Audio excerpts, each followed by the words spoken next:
too much leg for me. I'm 6'1" and 5'5" of it's my long, skinny legs. All right, let's get started here. All right, man. All right, good morning, good afternoon, good evening, everybody. Welcome to this episode of the Note Closer Show. As always, Scott Carson, excited to be here with you today. Hopefully you're out rocking and rolling along. We are excited and jacked up to have our good friend, the CEO of Quest Trust Company, Mr. Nathan Long, join this morning. Good morning, Nathan. Hey, Scott. I'm glad to see you jacked up. That's an important factor. All jacked up, right? Jacked up, ready to go. Yeah, I'm here to pump you up.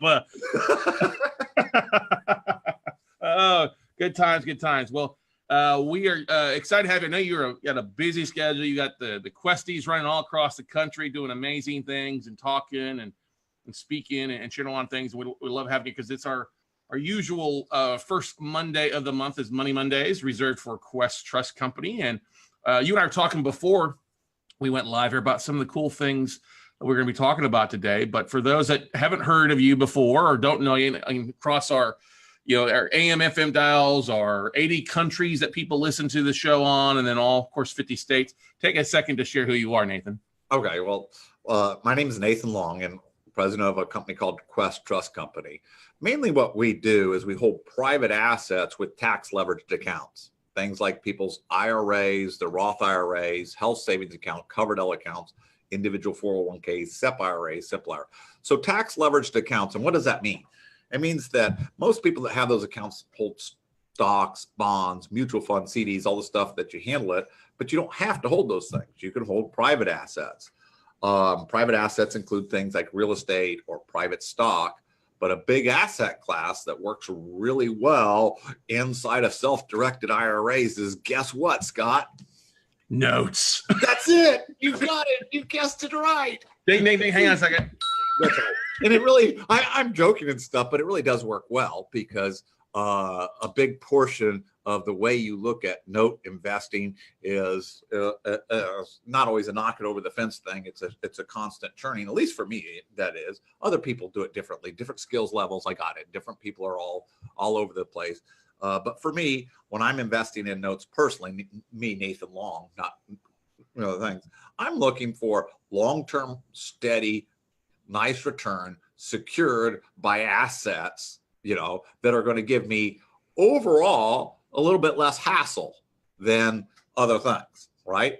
So I know as you turn the volume up, as you turn the amount that return you get up, you also should understand you dial up either your time or your hassle, and you got to figure out kind of the strategy that works for you. But the big thing is you can take your old 401k and instead of just throwing a blanket across the market, you can buy a note. And that's right. All that money go back into your 401k instead of owning a stock or something else. Yeah, that's the beauty about it. It's great stuff out there to be able to use that and then be able to you technically self-direct. And why don't we share because the definition of self-directed a little bit, because I think some people, I talked to a couple of guys just my accounts are self-directed. I was like, well, yeah, a lot of people get confused. Like they think that they can self-direct it like Charles Schwab or Fidelity. And the reality of it is that those companies, they're licensed securities agents. So they're really limited to selling you things that are in the scope of their license, stocks, bonds, mutual funds, CDs, and they receive a commission for doing that. And again, I'm not talking bad about this at all because here's most of my clients, as you know, they hold an account with us and they buy unusual things with us, but then they maintain their account with Charles Schwab and they just transfer. Like if they have a note that comes up that's $150,000 or something like that, they transfer over $150,000, buy that note. When it pays off, transfer it back to Charles Schwab and back and forth. So we just hold private assets. We can't sell them to you, right? You have to go to someplace else. That's why we have the association with people like you. You teach them how to buy notes, what to buy, and then we show them how to use their retirement accounts or how to use other people's retirement accounts. Yeah, that's a strong thing. I was talking with somebody the other day who was like, "Oh, I can't start investing until I save a lot." I was like, "No, there's a lot of other people's money out there, or financial friends that you can use if you're out networking and talking with people, and as long as you're doing your due diligence on a deal and making sure it's a solid deal and stuff like that. There's other people's money that you can use because a lot of Quest clients are partnering with other people to fund deals and do other transactions, right, Nathan? Oh, I would guarantee to bet you that most people, even some of your very well and established investors, don't understand how powerful a relationship with a company like Quest can be. Because you're right, it's a two-sided thing. A, you start to learn how to grow your money tax-free. So working the same amount, but ending up with more money because you're giving it less to Uncle Sam, sign me up, right? I always believe in working less and making more. That's my favorite. So that's my theory on life, right? But the other side of it is really learning how to use other people's money. Anybody who is highly wealthy always has leverage as a part of their strategy. We're always using someone else's money to purchase assets, to hang on to them. And there's all types of variations of that. And most of those variations can be done in self-direction. Those two things are really important, but I think the education goes way beyond that. Okay. Here's something that you don't understand. If you talk to most of your people that you talk to finance about, your insurance guy or your stockbroker or your guy at Edward Jones, all of those people, always as you speak to them, they have what I call a horse in the game. What choices you make affects their commission or how they get paid. At Quest, it doesn't work like that. You get to call up and you get to talk to an IRA specialist. An IRA specialist has a vast knowledge about retirement accounts and a vast knowledge about unusual investing techniques. Okay. And they have no horse in the game. They don't really care what you decide to do. Right. So it's this very free, open discussion that you can't get most of the time. And I've always said I can pick anybody out of a crowd and pick any one of my IRA specialists, and I can put them together, and in 15 to 20 minutes, they can improve their financial life. I honestly believe that. I totally agree to that too, because your IRA specialists go through such a rigorous kind of training program. I mean, rigorous, they work at Quest, which is great, which is awesome, because you guys provide so much education out there. You're the premier IRA company in the country because of that. You guys provide so much education online or in person, and you've got people traveling. That is our business philosophy. If we can get clients that are educated and make good investment decisions, guess what? They'll make money with their investments, that they'll do more of them. And then I get more fees and we make more money and they make more money and everyone's happy, right? And so that is really the key, is having an educated staff and then taking that education and passing that to clients. And we do that for free, whether you're a client or not, by the way. You don't have to be a client to call in and get a free consultation about what's going on. Mm-hmm. That's a huge thing. Everybody should be listening to that right now, because that's a huge nugget for those out there that are listening to this, that are in your car or listening at the gym or watching this on Facebook Live or watching this on YouTube as a replay. You can always pick up the phone, and I vouch for this. Call Quest offices and you'll be able to get somebody on the phone, spend some time with you, talk about what you're trying to accomplish, what you're looking for, and they'll give you a straight, no BS, no commissions-based answer. No commissions-based answer. That's true. And which is important, because if you have the proper education, then you can actually make your own decisions most of the time better than if someone else can make a decision for you. Mm-hmm. Because the decision's based on it. Exactly. Do we have time? Can I give an example of? Oh, yeah, we got plenty of time. Yes, sir. Go right ahead. So some things that people don't think about whenever they're doing this, and me and you have talked about this, so I'm chime in and stop me at any time. Okay. It's one of the coolest things that I find, and I've been doing note investing for a long time personally, Nathan Long, but one of the coolest things, or one of my favorite things, is to bring my friends and family into what I'm doing, right? For example, my mom. It was a life-changing event. My mom was a good little investor. She'd always have rental properties. As she got older in life, rental properties get to be more and more difficult, because she especially liked low-end rental properties. You got what I'm saying? And she was good at it. Like, she was good at it whenever, for most of her life, she had the thing. But as you get older, toilets and tenants and rent, low-end, that wears on you. And I finally convinced her to start selling off some of the rental properties and purchasing notes. you know? So, and now she has this phenomenal income. She always tells me, and she thanks me all the time. She says, I've only got a couple rental properties left and I'm just going to dump them. I'm like, well, Mom, you don't really need to. No, I just want to dump them. You know, like because I've got so much money coming in now, I couldn't spend it all, and you kids don't need any of it anyway. That's the truth. It was a life-changing event to her. Or one of the other things that my family really likes to do, my brother's expert at that. He's in Ingleside, by the way, where you grow up. I don't know. But we invest together with our children at a very young age. Mm-hmm. Do you have kids? I forget. Not that I know of, no. Do you want mine? No. No, okay, sorry. Now, we've got the four-legged kind. When you come up with an animal IRA, I'm all on it. You're all on it, okay. I got a lot of those four-legged kinds, too. Sometimes they're more expensive than the two-legged ones, though. But, I mean, if you think back to the time when you're 18, or I think back to the time of my son, and I was, you know, I'm an IRA specialist at Quest, and, you know, I have all this tax stuff, and boy, I'm excited about investing. Can you imagine me talking to my son? You know what I sounded like to him? Like that peanuts teacher, right? I couldn't hear anything. And so very traditional, my family is, as I opened, as soon as my son Derek started working, I opened a Roth IRA for him. He had some earned income, and I made a contribution. I was like, son, I'm going to give you $5,000. He's like, oh, great, Dad. And I said, but I'm going to put it in an IRA account. You can't really use it until you're 60. He's like, oh, you know. But I put the $5,000 in there. And what I would do is, with this little account, I would partner it with my larger accounts. I'd take my investments that I was doing, and it might be I might have a $100,000 loan that I was purchasing, or, you know, doing a note. And you know, 95 of it came from my IRA, and I would take $5,000 from my son's IRA. And you can do the same thing with the Coverdell education account for minor children, or health savings accounts, or, like I said, small Roth IRAs. But I partnered this, and what would happen is, when I would get a check back or I'd get return, 95% of it would go to my account, but 5% of it was going over to my son's account. You see what's happening? Over time, he's learning through the experience of a shared note experience.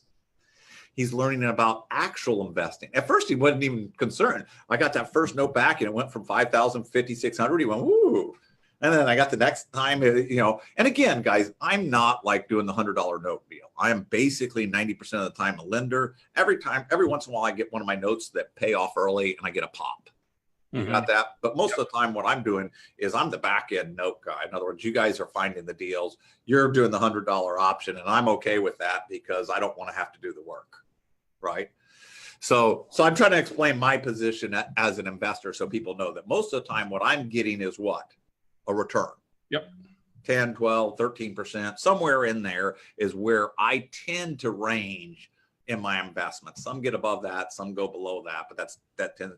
But over time, that investment created a thing. By the time my son got out of college, he had a very good knowledge about investing and wasn't just like dumped out onto the college world without anything to know. It's a great and it's a great thing to talk about and have fun with and play with and understand. It really does bring your family together when all of you can understand that you're making money together as a group. Maybe it's a South Texas thing. I don't know. You know, I don't think it's just a South Texas thing, although I think we are very used to doing that with family and friends and things like that, you know, partnering up on different aspects of things. Right. It's the case. But, you know, I think a lot of people, when they realize that, their whole eyes and ears start to open up. I know one friend of mine who was a student of mine was taking the Coverdells. She and her friends would get a deal, and they would do the same thing. They would partner together to fund the deal, but then they will also include one or two of their kids' Coverdell IRAs in there to help boost that investment, you know. And some of the things I would highly recommend, this is just a little bit of information. I'd make sure, if you're doing just a flat lending thing, make sure you're in a first lien position. Yeah. Make sure you're not, you know, funding more than 70% or less of the true value of the asset. You know, always double check who you're funding as well. You know, checking the values of the property as well. Do the normal due diligence. I wouldn't just write. What to do if you do have to foreclose? At least have some idea of the procedures in that state. As you know, I only buy loans in certain states because certain states it's just too onerous. Yeah. So I always look at the state and then the applicable laws of the state or county or city that you're in. Yeah, exactly. That's such a huge thing. And of course, you always want to make sure there's insurance on the assets as well and your name. Yeah, stuff. And of course, the beautiful thing is always have attorneys create the paperwork, double check it. And that's what I like about what a lot of your staff does. They're reviewing the paperwork to make sure it's documented properly and things like that too before they'll fund us. I was in your Austin office on last Tuesday before the $1 trillion mixer that I spoke at, and cracking up at Michael in there. He's like, I'm going to get a deal funded really fast in like 4 minutes here because I'm double check. Oh, not going to happen because the paperwork is incorrect. We got to get it fixed. Well, it does happen sometimes. Exactly. Hey, you'll be excited to know just before they turned on. They're turning on today, I guess, a new ACH system. I don't think I'm supposed to announce this yet, but we can now receive our ACH payments in real time. So like if someone makes a note payment, as soon as they push the note payment, they'll get an email back that says it's received. As soon as Quest opens up, it posts to the account. So good. That's awesome. Like almost instantly. And we've never before, it's been like post and it wait a couple of days in our system, but now I guess it's going to post really fast. So that should make it easier for you to check your note payments and stuff coming in. That's awesome. That's awesome. I think that's still up to an ACH up to $5,000, right? Payment. Otherwise, it's still got to be a wire if it's over 5, right? I have no idea, but you're probably right. I think I'm right on that because Steph is. We've been making a lot of ACH payments and working with the staff over there with the portal, tweaking a few things and going back and forth. But that's awesome. Some of those tweaks are coming online now, so we're excited about it. But that's one of the beautiful things I love about Quest. You guys are investing in technology. You're investing in doing some things that make it easier for your clients and clients of your clients to make it easier to get paid and get the money in and back and forth and funded and stuff like that, which is awesome. I see. I bet you didn't know. Wow, you just be tickled pink on some of the things you're doing, huh? I bet you didn't know this about Quest, and maybe you did, but Quest, we really put all the money back into Quest. Me and my brother Quincy are the majority owners of Quest, and since its inception, 97% of all money Quest has earned has gone back into Quest. And we're an employee-ran company. Our employees actually see our books. And as a result, they feel very invested. And when you talk to a Quest employee, they really are invested in their company. And in 9 years, we've never raised our fees. But we've opened up 3 education centers, one in Austin. You were just mentioned. God, it's nice, isn't it? Yeah. The Dallas one, we have one in Houston, and we're going to continue to open them across the country. So we're really excited to provide that education. And as always, most of that education is for free. Mm-hmm.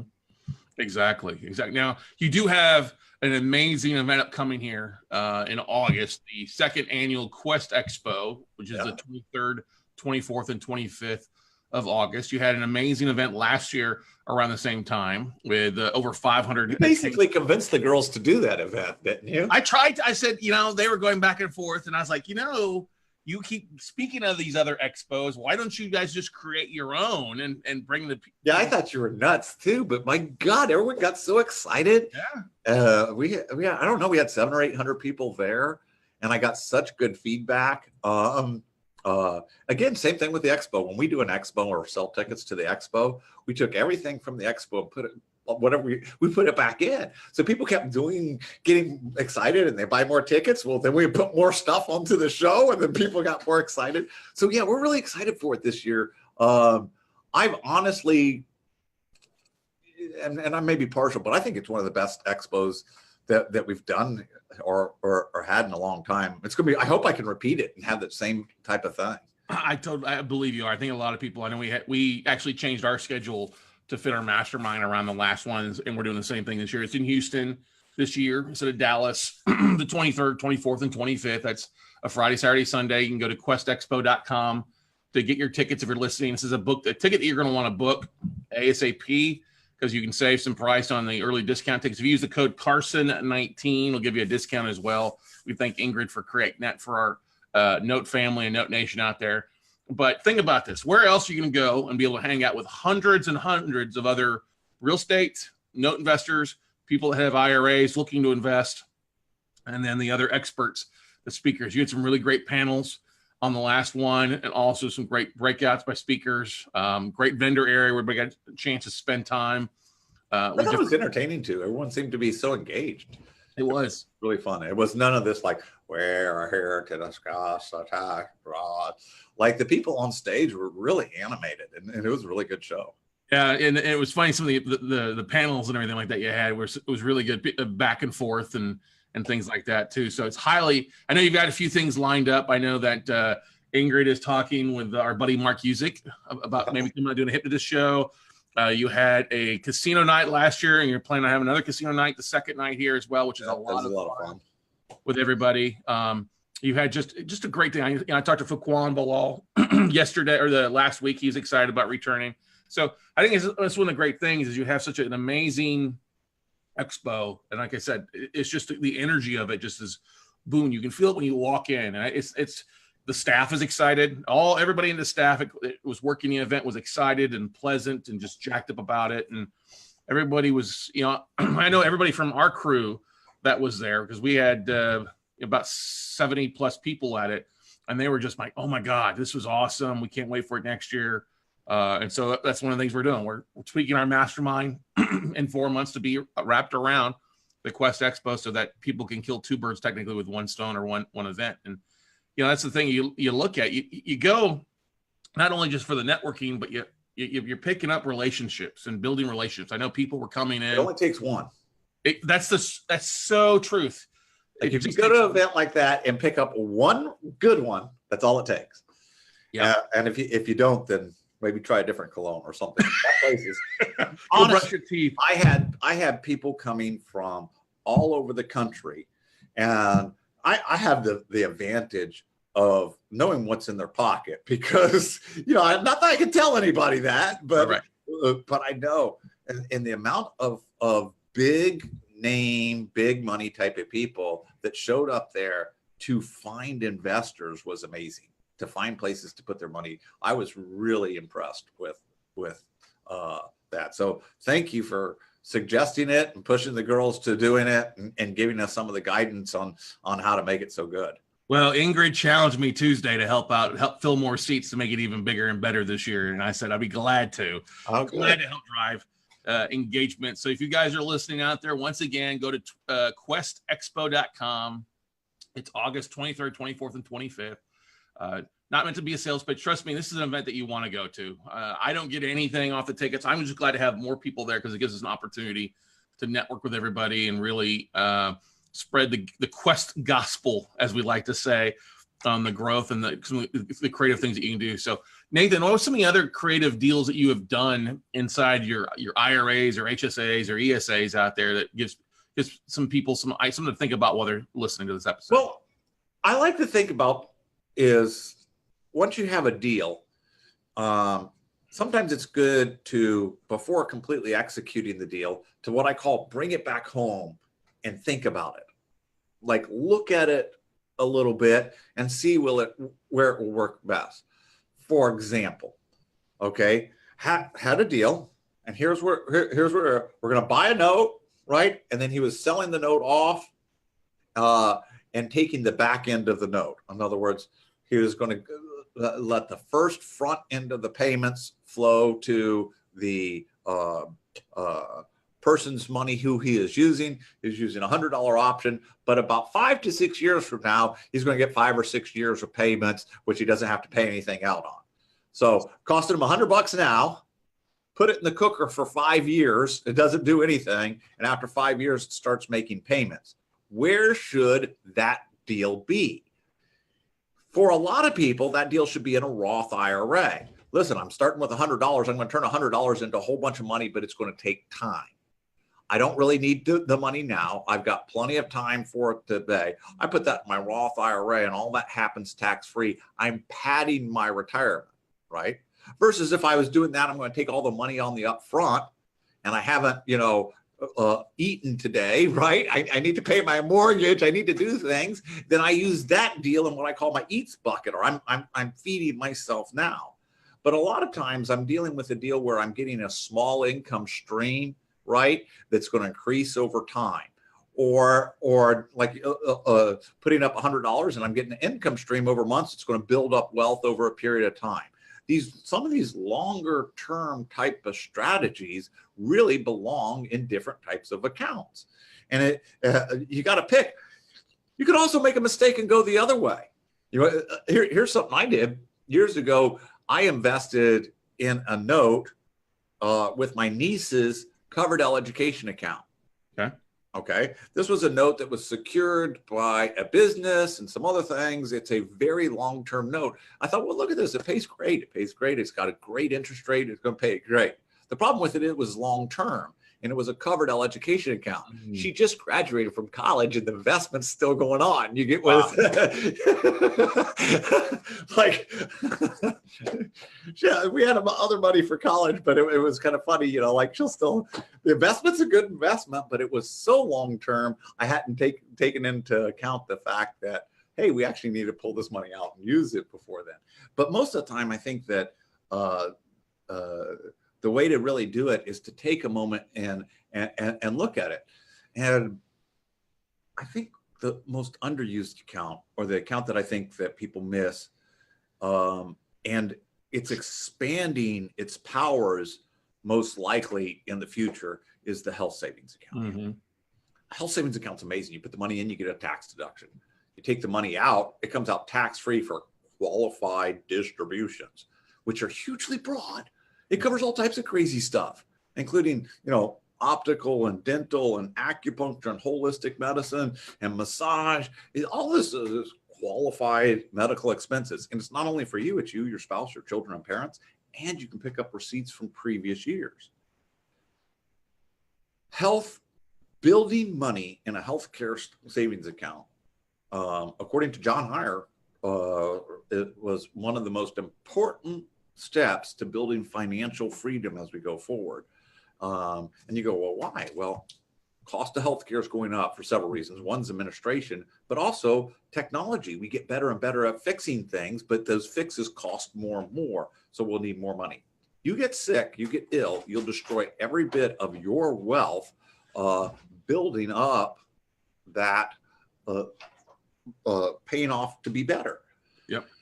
So I really think that learning to build up money in a health savings account, learning how to use them, and it could be fun.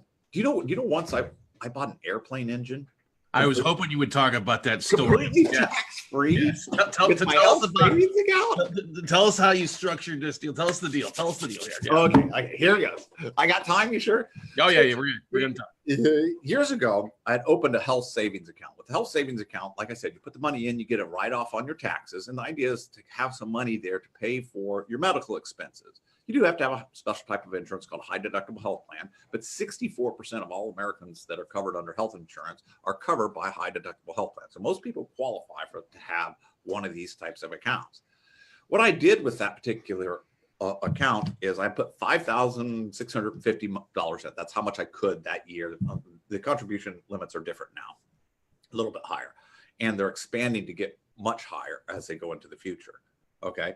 So I put it in, I got to write off all my taxes. And that same year, my ex-wife, dirty little booger, had a dental procedure, right? She got the grill fixed. Okay. It was about 35 grand. You got what I'm saying? Yeah. Okay. That's a nice grill. That's a nice grill, right?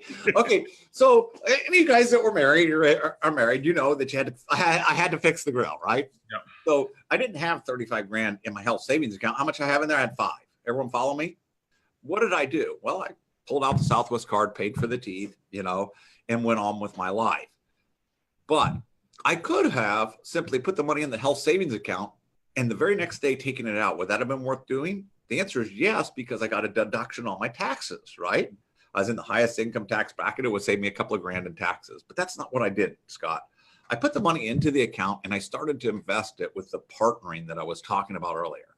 I partnered it with other investors, and I specifically did notes. At this time, I was a little bit more active. I had a little bit more time. So sometimes I was selling off the notes. I did, and I was taking notes. I was looking for myself, so I would get payoffs. You know what I mean? I get the early payoff, and I would get the cash flow from these early payoffs. I did pretty well. Over a period of about 5 to 6, maybe it was 8 years, that $5,000 grew to be about $46,000. And then something happened. You ever have a midlife crisis? You're still pretty young. It's coming, Scott. I turned 42 in a few months. So I don't know. That's about the time it hit me. Okay. So, what am I going to do, Nathan? I saw Harrison Ford. He had this really cool plane. It was, a thing. And without having an airplane, a license to fly, I went out and bought an airplane. I did learn to fly it, but it was a very old one. It needed a new engine. It was a 1952 Cessna tail dragger. Well, what did I do? Remember, my wife had that receipt 7 years ago. You could pick up receipts from years past. I simply went to my health savings account and withdrew $40,000 and bought a new airplane engine, tax-free and penalty-free, using that dental receipt from 7 to 8 years ago, right? Just remove the money tax-free and penalty-free. It's an amazing account. If you want more information, you can go to Quest. There's a class called, I think it's Best of Both Worlds is what it's named. And you can watch it online. It talks all about health savings account. But again, most people don't understand the idea of, rather than just having one type of retirement account, you have a Roth IRA for you, a Roth IRA for your spouse. As your kids get earned income, you get a Roth IRA for them. You might have a traditional IRA where some of your 401k and other money has gone into that we're working to get to a Roth IRA. We have Coverdell education accounts for our children and our grandchildren and health savings accounts. And we can put those all together into one note and create income for all of those different sources at a higher rate of return than anywhere else. When you combine the two things, note investing, and combine that with self-direction or the knowledge of doing it tax-free, it is the most powerful wealth building tool, and it can be extended to your family. True wealth building isn't about having money. True wealth building is having money enough that you can make your own decisions and feel comfortable for you and your family. It's an overview of the whole thing. Don't you agree? I totally 100% agree with that. Yeah, it's definitely that's the true definition of wealth there, Nathan, for sure. So, but anyway. Do you still have the plane? Do you still have the plane? I do not. I moved when I moved to Houston, it's like, there's so much weather here. Like I was in Arizona. It's like you only had to worry about one thing. It was hot. That was it. Out here, it's like I would get up in that plane and 15 minutes later, it would be a storm over the airport and I had to divert 90 miles out of the way or something like that. Yeah. It just got you almost need to make it a water plane with as much rain and flooding. Yeah, exactly. It was like, and I got stuck up there a couple of times and though I'm a fairly experienced pilot at this time, I let it go. I guess it's like a boat. You have to stay as when you get it, when you sell it. Yeah, exactly. That's what I hear. Definitely what I hear. Or I've got a friend who she didn't buy a whole plane. She bought fractional. So like 8 of them. It's not a bad way to go. Yeah. And then I've got, if I'm going to buy a boat, I go out and join the Lake Travis Boat Club. And then for like $500 a month, I got my pick of any boat I want for 6 hours a day or something like that. So it's less work on my behalf, or less trouble, I should say. I like that. That's pretty cool, actually. Now, let's talk about a couple other things. You guys have such amount. And I always tell people, like, listen, hey, you're coming to Houston or you're coming to Dallas, you're coming to Austin, go to the live events that Quest has, because you've got a variety. Each location is $1 trillion investment mixer that takes place. You've got a lot of lunch and learns that going on. You've got a lot of people that show up to these events. And it's a great way not only just to get education, but rub elbows with people that have money really kind of sitting on the sidelines, not making anything, right? Yeah, often. When I closed my door Friday, there was $304 million sitting in cash at Quest, and those clients are earning 0% interest. Wow. So they're anxious to get that money moving. And a lot of people go, why would they do that? Why would they have that money sit there? Because they know it works. Mm-hmm. They've already done it enough times. They're just out looking for the next deal. Of course, some of it's transactional. Sure. Probably $70 or $80 million of it's in float between transactions. But the rest of it is people actually actively looking for their next deal. Mm-hmm. That's one of the things I tell people all the time. If you're going out, no matter where you're at, I mean, if you're not in Texas, going out to other locations, you come across somebody who's got or bought a property with a self-directed IRA, a couple of things immediately in mind. One, they're a real estate investor, first and foremost. Two, they're looking for deals. And three, It's not quite as challenging to educate them on the real estate transaction as somebody who's never pulled the trigger on a deal. Oh yeah, that's pretty intelligent. Yeah. And then ideally, great people to work with for your investments out there, to fund your deals or partner or do one of the things, co-fund, whatever you have them do. What's the biggest thing that kind of drives you bonkers, Nathan? Now, there's a variety of things. I know you're very detailed about your schedule. It's easy. That's people that come up to me and say, Nathan, I went to your Quest event and nobody loaned me any money, right? Or nobody gave me money for my investment. I'm like, I can lead a horse to water, right? So honestly, raising money or learning to use other people's money is a talent. It's like, and it's a talent that can be learned. And I try to teach people that, but you really, most of them got to slow down and learn how to talk to people and understand that when you are using someone else's money, you're really developing a relationship with them. If I'm looking for a real estate deal, I'm just going out look for a deal. If I'm looking for a note, I'm going out and looking for a note. If I'm going out and looking for an investor, I want that investor not to do this deal for me, but to continue to fund each deal that I do for the rest of my life. Right. And you better slow it down and learn how to have some relation development skills. You understand this because you built your whole business on it, is building relationships with people one at a time and making sure that they count. And if you're a real estate investor, you need to treat your investors that way. It needs to be a relationship. And so slow it down. Don't like run to the bar and say, this bar's terrible. I didn't have anyone want to come home with me tonight, right? You're going to have to put a little more effort into it than that. It's not just fall over, legs up in the air. Hey, give it to me. Yeah. We're going to need some flowers and some dinner dates and stuff, right? Chocolates. Right. So I'm sorry. Maybe that was not the direction you wanted to go in, Scott. But you're 100% right though about that, because it is all about relationships. It's building rapport. I crack up when I always tell people, look, you really need to have, even though it's really not required these days by the Jobs Act, you really still need to have kind of a 3-touch approach when you're talking with people. Get a chance to meet somebody, talk with them. If you meet them at a network event, don't get diarrhea of the mouth or throw up on them with everything. Just get a chance to visit with them. Talk about, I'm a big proponent that, hey, if you have deals that need funding, walk in with some deal sheets. You guys do a really great job allowing people to get up and say, hey, what they're looking for, right? What they've got available. You're not endorsing any investment. You're allowing the opportunity to talk about what they're looking for. And then, just carry the conversation up there. I was at an event in Dallas recently, and some guy had like 20-page presentation. He was trying to show people in between the booths. I'm like, whoa, slow it down there, partner. It's good to get the person's name, but then follow up with a phone call, follow up with an email, talk with people, tell them a little bit of your experiences and the good and the bads, because we all have goods. And I actually trust people more that have been through the bads than those that haven't been through a downturn, because they know how to take care of their investors. If everything's always coming up rosy, you got to be careful of that, because everything's not always roses. No, right? That's true. I can give a little secret. Yeah. Okay. It's always best to attend live, but we're talking to some people and we're like, hey, I'm in Kansas City right now, or whatever it is, right? It's going to be pretty hard for me to get down to Houston or over to Austin or over to Dallas, but what you can do is at most of the events, log on at the end and type into the chat box, hey, I have an investment. We have moderators at the event that will read off your name. All right. So last week, true story, last week, we had an investor that typed in, said, I had some notes in Dallas that I'm looking to sell. No other information than that. Okay. They posted it.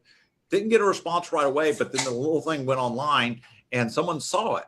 Someone responded to the little post and sent him an email and said, I'm not interested in notes in Dallas, but I got a good friend that buys them. I'm going to put you together with this friend that buys them. So they weren't even interested. They were just being polite and says, hey, I know someone that's looking. Put it together, and she sold all 3 notes in closing today. So pretty impressive. I was surprised. Never attended the event. Literally, it was like one sentence in a chat box, and she found someone to buy her 3 notes. Just so that everybody knows that Quest does live stream their live events on their Facebook page, and that's what Nathan's talking about. It's a great way to do it. to go on their watch. They have a whole different schedule. If you go to questtrustcompany.com, you can see their live events or the live webinar series that they have available in live stream. I mean, when I spoke at the $1 trillion, make sure you guys live stream it so there's questions back and forth. They were actually the ones that alert us to know that my battery on my lapel had gone out. They're like, oh, no audio. We need to get it back on. So, but it's not the only prize. We've had students that have attended the Houston event, got up, and somebody from St. Louis or San Francisco reached out to them and said, hey, I saw that you're posting or saw you're talking about your deal on the Quest Trust live stream. I'd love to, fund the deal. And it's such a great way that you guys embrace the technology that way and use it. It's clear my staff embraces technology. As you know, I can barely turn on my computer. But that's all right, though. They're just extensions of Nathan and Quincy and everybody over there. So, question for you: where do you want to see Quest go in the next 5 years? I know you have a plan you're thinking about, and you guys are embracing it. You and Quincy are doing a lot of stuff talking about where do you see Quest in the next 60 months? Interesting you did that, because I put that question to my staff, and I wanted them to answer the question. And I wanted them to design the answer, and they have. All right. So they have a couple of different designs, but one of our biggest things is to have an East-West Coast presence. We wanted to have a West Coast presence because the banks are open later there, right? So we can fund much later in the afternoon. We can fund into the West Coast times, but also pretty much we would love to see more education centers where people could come together, just like we do in Austin. We come together, people break bread. The center is there for all of our investors to use for education purposes. And it's just a great way for to create business and to have a lot of fun. Do you know what our motto is at Quest? We want to make more money. We want to have fun doing it. Right. And we want to do it in less time. And everyone laughs about that. But isn't that what everyone really goes to work for? Yep. That's the truth. So let's just deal with it. Like we're going to deal with it. Yeah. Let's embrace it. And I think that we really do maybe put a little bit too much emphasis on the have more fun part of it. Well, but that's the thing. It's important. I think it's important for everybody that's listening to this or watching this, if you're logging online. If you can have fun what you're doing, you're going to retain more information. You're not, the last thing you want is, like you said before, is have the Charlie Brown instructor, the people that aren't invigorated by their staff. And that's no offense. I can say this because I've been to a lot of different other events across the country. When there's somebody that's not a Quest up there speaking, you see the employee mindset, like, oh, barely going to get through this. I'm not going to show up on time. Boss isn't here, so I don't really care. Right. That's not the case. Your staff is always excited. They're always invigorated. They're always smiling, having fun, top of their game. And they're really, really great ambassadors, not only for Quest, but also for self-directed IRAs out there. I appreciate that, Scott. And you're doing a pretty good job for your industry too. We try. We're always trying to tweak what we can do. I mean, we're not perfect by any form or fashion. We make plenty of mistakes, but we learn from our mistakes and try to make sure and everybody else learns from our mistakes so we can help. I think that's really key in business, is to stop trying to be perfect. Yeah, you're much better to be responsible than perfect. In other words, I'm not perfect. My staff's not perfect because we're not dealing with perfect things. Investing is not perfect. There's mistakes that get made. Title companies make mistakes. There's title mistakes. There's things that happen. That's okay, as long as you're accountable. What else matters? Like, you can get a hold of someone and you can fix it and you can move on. There you go. Exactly. And stop living in fear of like making a mistake or whatever, because we can all get better. That's the truth. Now, what's a big goal in 2019 that you've got for yourself, Nathan? Anything big? To travel slightly less. I'm letting them do a little bit more of the speeches and to do a little bit more. I want to spend, my personal goal is to raise personally over $250,000 for some of our charities, including helping the four-legged friends, which I like to do a lot, as you know. Yeah. My wife is very actively involved in animal rescue. Basically, we can't have a dog unless it's so jacked up that nobody else wants it. You've had a few you got a three-legged friend that goes with you there pretty often. Just so that you know, this Nathan is a vegetarian. Him and his wife are both vegetarian, but he goes home every night and cooks the dogs meat though, don't you? Cook them. Yeah. Most nights the dogs get meat or eggs, or so we buy a lot of meat, and everyone's like, yeah, you're vegans that buy meat, but I love my dogs, and they need meat. And sometimes I do cook for them. Yes, it's true. Right. Hey, nothing wrong with that. We do the same thing here as well with our four-legged animals here. We had fish the other night, and of course the cats got some fish with some things there as well. But it's funny. But you guys you're headed overseas a little bit. Me and my wife are going to London, first time in our life. We're really excited about that. I picked our anniversary so I didn't have to buy an anniversary dinner. We're on the plane. We'll be eating airplane food. So. Just as long as you get the champagne and you hold your pinky up, that's what. Yeah, there you go. She'll be happy. Nothing wrong with that at all. Well, if you're headed to London, that's we were there last year at this time. Great place. I sent a couple of things that I would recommend. How long are you guys gonna be in London for? Are you bouncing around? I think 10 days. Oh wow, yeah. You got a lot of fun things to do there. That'll be a blast for you guys. But it's such an interesting thing, and how we have our financial markets a little bit different. When I was over there and talking with somebody about a self-directed IRA, they had no clue what the heck that was in London, and it was kind of interesting. They're like, "Oh, you allow that, in the States?" I'm like, "Yeah, if you need to, you got your jacked up teeth. HSA would be great for it." Oh God, no, you didn't know. Guy was a comedian. We were joking back and forth on some things. That was pretty funny there, but. Austin Powers jokes back and forth there for the most part, but the only other country that has any form of self-direction at all is actually Australia. Mm-hmm. You can self-direct some of their IRAs, self-annuizations or something like that they're called. I don't know, but yeah, everyone else thinks we're pretty strange. We're the only country that allows it, which is actually a really interesting financial freedom that I hope we're able to protect.